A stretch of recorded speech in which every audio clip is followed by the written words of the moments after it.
Welcome to the Friday Value video. Last week, I did an overview of the important benefits of a high fiber diet, and it appears that there is a desire for more information on these specific topics.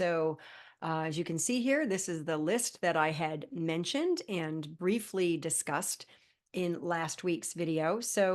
This week, I'm going to start at the top of the list and give a little more detail about how it benefits by decreasing or eliminating constipation or diarrhea, as well as a couple of other little things having to do with digestive health. Now, regular elimination is something that everyone wants and needs. I don't know if you're aware of this or not, but there was a book written many, many years ago, and it was titled "Death Begins," and I think it was "Death Begins and Ends in the Colon." I could be completely trashing that title. However, it had to do with the fact that gut health intimately impacts the health of the entire body. And it impacts the immune system, it impacts nutrient absorption, it impacts everything. So, regular elimination is hugely important. And you need to be drinking a lot of water as well to aid the bulk movement. But the fiber provides bulk. It makes your digestive system happy. You've got these good guys in there, beneficial bacteria, and they are part of that whole process. You've also got something called peristalsis, and that is the regular movement of your digestive tract. As soon as you swallow food, it has this muscular contraction that occurs between the area after you swallow the food, your esophagus, your food tube, if you will, before the food exits the body, right up until that point, there is some muscular contraction that occurs. That's called peristalsis. And you really need a nice, healthy bulk, but you also need a lot of water. And so, if you're dehydrated, that bulk is going to just be too hard for your body to move well. So, it's not just fiber, it's also water. But fiber is a huge part. And oh my goodness, millions and millions and millions of dollars are spent every single day with people buying fiber supplements.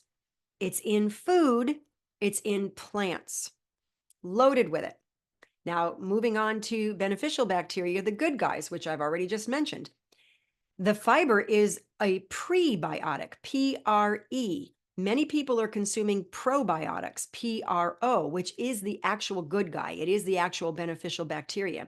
And I don't want to get off on a tangent because a lot of people are wasting their money because they're buying products that are not uh, really viable. They don't have enough concentration, or to really restore colony units in an optimal way in the body. However, if you see 7 billion, that's just a drop in the bucket.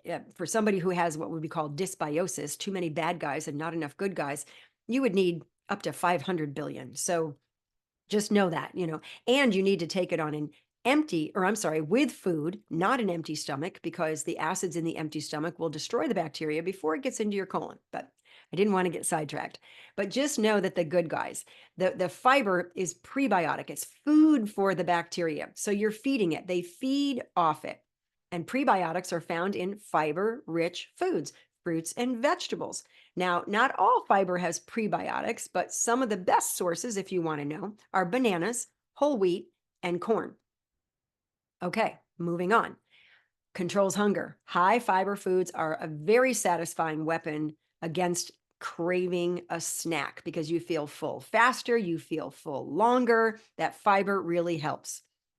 Now, there are some fiber-rich foods that are really high in calories, like nuts, but most of them are very low in calorie, very high in nutrition. And so they're excellent for you. And you can kind of say they'll fill you up before they fill you out because they'll displace other calories that may not be so forgiving for your weight. Now, if you're brand new to eating fiber foods, go slow so that you don't risk getting some bloating and cramping because you don't have enough good guys yet. But as you feed the good guys, they will increase in number. You will be eliminating regularly. You will not crave as much snacks and junk food, and you will be happy you did. All right, I'll see you next week as we move down the list.